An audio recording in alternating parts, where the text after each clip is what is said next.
They opened up the baggage and put glue all in the bags. Don't mess with the men. Dad was very respected by his men, by the way. Treated them very fairly. Henry Fenimore Baker and Cora Warman were married in 1887. This is 1937, an engraved invitation to their 50th wedding anniversary in Baltimore. I was too young to go, so I had to stay home.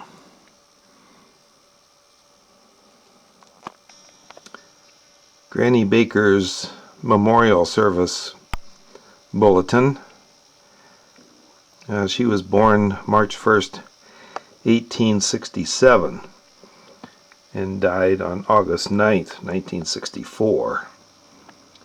I wish you could have known her. She was a pip. Tell you more about her later. An article in local Baltimore paper, don't know which one, Monday, November 6, 1950, and above the great-grandmother is a little note says, "A plagued old knee." Maybe that's where we get our bad knees. But it talks about her grandchildren going to the Thousand Islands in the summer. She was extremely good at horseshoes. She swam and she sailed. So she was very athletic too. She was a real character. Everybody loved Granny. She went in 1937 over to France with General Pershing to commemorate the cemeteries there for the American fallen in World War I. She met two presidents. I think there was in my mind that she shook hands with Teddy Roosevelt and I think it was Herbert Hoover.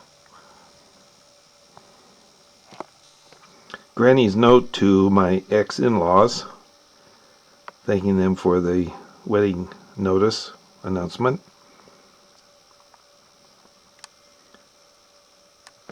And this is dated, I think it's February 5th, 1957.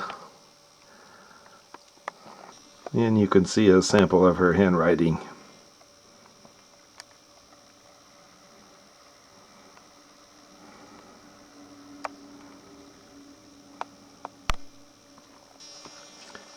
And this is my mom's memorial service bulletin. And she was born January 9th, 1899. Died March 10th, 1962 in an automobile accident near Palm Springs, I believe. And this was held at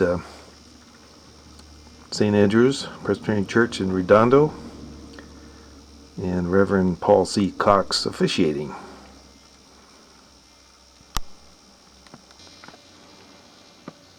Los Angeles Times article on the fortifications at Fort MacArthur, San Pedro, and this is dated Sunday, April 12th, 1992. And there were two gun emplacements like this up there with 14-inch disappearing rifles. Dad was battery commander of one of them, and they would fire into the channel between the mainland and Catalina Island. A tugboat towed a target 2 miles behind, and Fort MacArthur was built on 3 levels. The harbor level was bottom side, where guys came into the Army and came out of the Army. And middle side was parade ground, a PX, officers club, important officers' homes, etc. And top side was where all the guns were. And Mom and I were invited to go to one of these night firing activities, and the noise was incredible.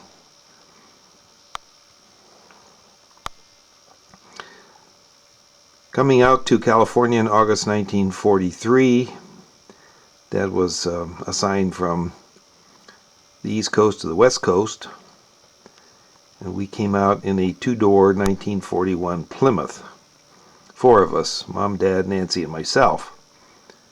And Dad was given gas tickets by the government, and each ticket was a full tank, so you tried to get the tank as low as possible to get as much gasoline as possible to make the trip. This is inside Ethel's home in Baltimore at 2408 Brambleton Road, before they moved into their retirement home.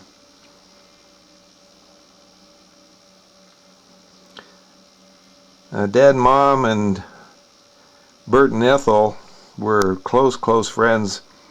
Both the women had worked at the Baltimore and Ohio Railroad, so they knew each other before they were married. And then when Mom died, Dad went back and married Ethel, and Bert had died sometime before. Dad on his 80th birthday back in Baltimore. Still a good-looking guy.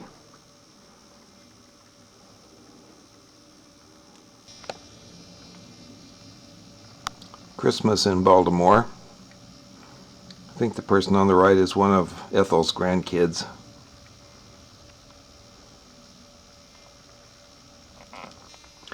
Dad flew out a few times from Baltimore to California. And here he is playing catch with Tim, who's between Dad's legs. And many times Dad and I would go body surfing. He taught me how to do that. And the son of a gun would beat me almost every time in distance. I think I beat him once.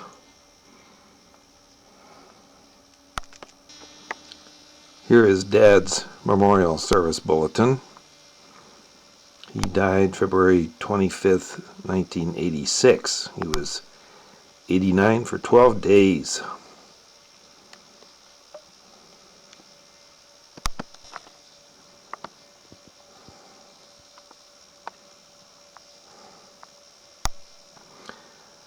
Sue and Don went, Nancy and Jim went, and I went.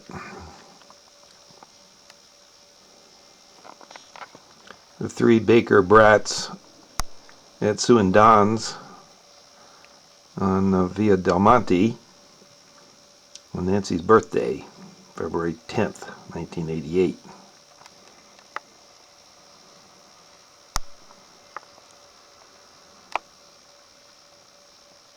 Motley bunch. Nancy and Jim. And we just heard on the 4th of this month, May, that the day before, May 3rd, 2010, Jim had died in an automobile accident. We were so sad to hear that.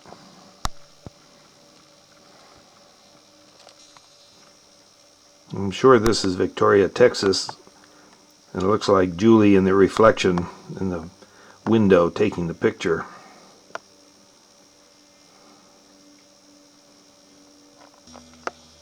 Here's Sister Nan.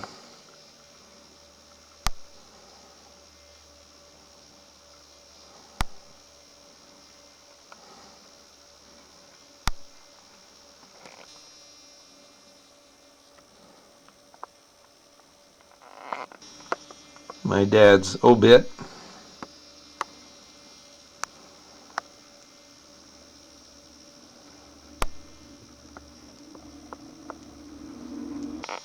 My dad's last will and testament.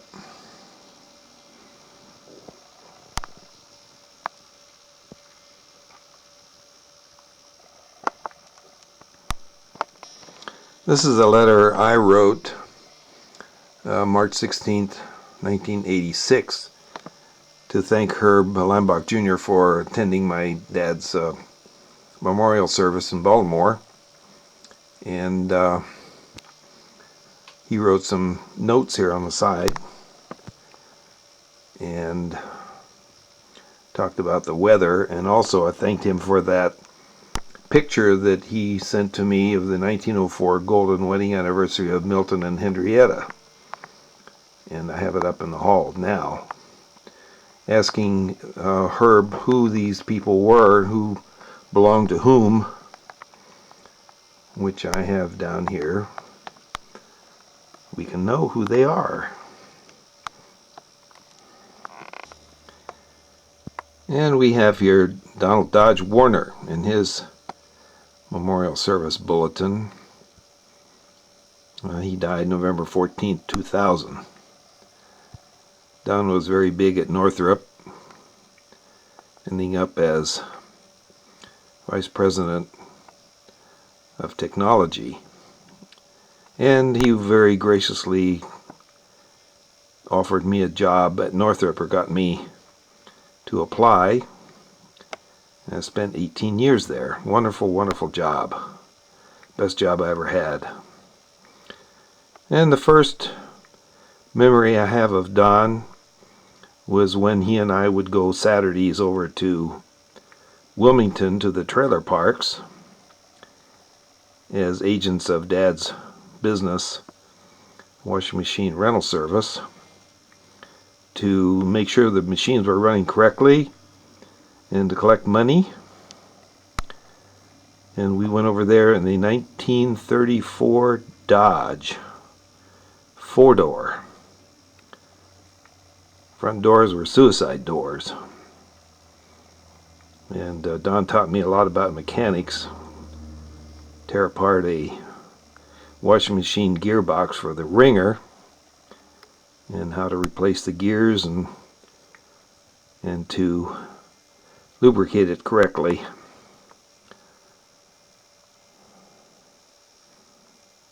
He had an unusual sense of humor. Funny guy. An interesting thought came to me that I should take pictures of Granny's work. And this is an oil done at the Thousand Islands in St. Lawrence River, Canada. Don't know the date.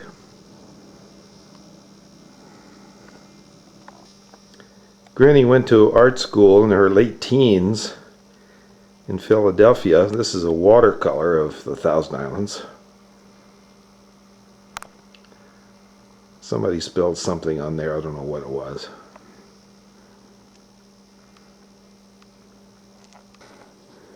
Another oil.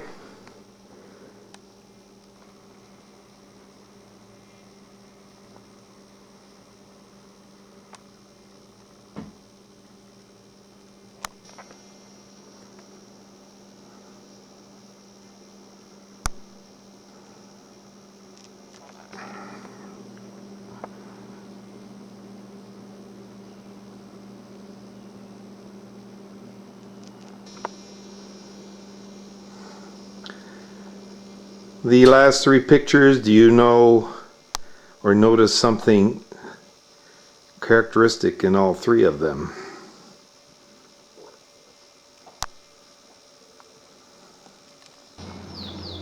It's such a gorgeous day, I couldn't help myself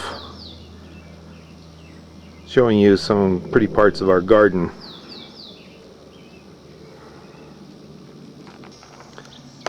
And the prettiest thing right now is this big azalea called Cheerful Giant.